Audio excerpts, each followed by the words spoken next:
Assalamualaikum warahmatullahi wabarakatuh. Hai anak-anak, bagaimana kabar kalian? Pastikan selalu sehat dan siap untuk menerima pelajaran. Sebelum belajar, jangan lupa membaca doa menurut kepercayaannya masing-masing. Baik, sebelum kita simak videonya, jangan lupa subscribe dan like agar video ini terus berkembang dan memberikan informasi yang bermanfaat. Pada kesempatan kali ini kita akan belajar tema 5 wirausaha, subtema 2 usaha di sekitarku, pembelajaran 1. Anak-anak, tahukah kamu usaha apa saja yang ada di sekitarmu? Dan bagaimana usaha tersebut bermanfaat untuk dirimu dan orang lain di sekitarmu? Anak-anak, coba kalian amati ketiga gambar tersebut. Nah, tentunya kalian sudah tahu kan gambar apa itu? Setelah kalian sudah mengamati gambar tersebut, kalian bisa tuliskan hal yang kalian ingin ketahui lebih lanjut tentang kegiatan wirausaha pada gambar dalam bentuk pertanyaan. Misalnya, saya ingin mengetahui usaha apa saja yang mereka jalani, bergerak di bidang apa usaha mereka, berasal dari manakah peralatan yang digunakan oleh mereka. Anak-anak, coba sebutkan usaha lain yang kamu temukan di lingkungan rumahmu, misalkan warung penjual sayur, warung makan, toko alat tulis, konter, dan pangkas rambut. Apa manfaat yang kamu peroleh dari usaha-usaha tersebut? Saya bisa mendapatkan hampir semua kebutuhan saya dengan mudah. Amati kembali gambar tersebut. Sumber daya dan peralatan apa saja yang digunakan dalam usaha tersebut? Jelaskan. Usaha fotokopi, mesin fotokopi menjadi alat produksi utama. Kertas berfungsi sebagai bahan produksi, sumber daya manusia menjadi operator mesin fotokopi. Nah, gambar kedua, usaha potong rambut, mesin cukur dan gunting merupakan alat untuk memotong rambut, kursi menjadi tempat pelanggan untuk duduk selagi dicukur. Sumber daya manusia menjadi operator dari alat cukur. Nah, yang ketiga, bengkel, pekakas, dan spare part sebagai alat dan bahan usaha. Sumber daya manusia yang menggunakan seluruh pekakas untuk memasang spare part. Apakah seluruh sumber daya dan peralatan yang digunakan hanya berasal dari dalam negeri? Jelaskan. Tidak, karena kebanyakan mesin fotokopi dan mesin cukur serta pekakas merupakan barang buatan luar negeri. Apakah ada peralatan yang didatangkan dari negara lain? Jelaskan. Ada, yaitu mesin fotokopi, mesin cukur, dan pekakas yang kebanyakan berasal dari negara lain. Dalam menjalankan roda perekonomian, suatu negara tidak dapat berdiri sendiri, namun diperlukan kerjasama dengan negara lainnya. Salah satu contohnya adalah kerjasama di antara negara-negara ASEAN. Seperti usaha yang terdapat pada gambar tadi, sumber daya yang digunakan bisa berasal dari dalam negeri, misalkan sumber daya manusia, kursinya, dan meja. Ada juga sumber daya alam yang berasal dari luar negeri, misalkan peralatannya dan suku cadang kendaraan.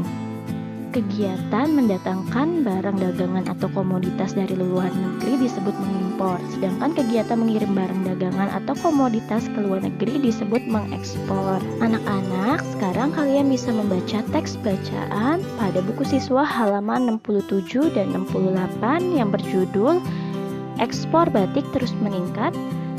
Teks bacaan kedua yang berjudul Kasongan Bantul Ekspor Gerabah Miliaran Rupiah per Bulan. Kalian bisa membacanya pada buku siswa kalian ya. Kedua teks bacaan tersebut menceritakan mengenai pendapatan dari ekspor batik dan gerabah.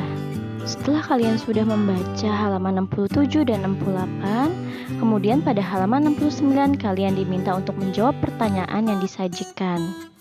Apakah kamu mengetahui komoditas lain yang diekspor dari Indonesia ke berbagai negara di lingkup ASEAN, yaitu kelapa sawit, tembakau, kopi, karet, teh, kakao, dan tebu, perangkat elektronik, tekstil, kulit dan produk olahan, dan batu bara.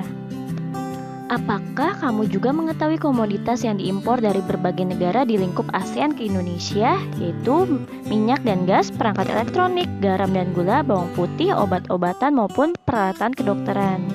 Perhatikan gambar berikut, apakah ada usaha yang menjual benda-benda berikut di sekitar tempat tinggalmu? Apa yang terjadi jika benda-benda tersebut didekatkan ke magnet? Kalian bisa mencobanya di rumah ya. Jika kalian sudah mempraktikkannya di rumah, kalian bisa mencatatnya pada tabel tersebut. Nah, Benda 1 itu pensil. Pensil itu tidak dapat ditarik oleh magnet. Benda 2 peniti, bisa ditarik oleh magnet.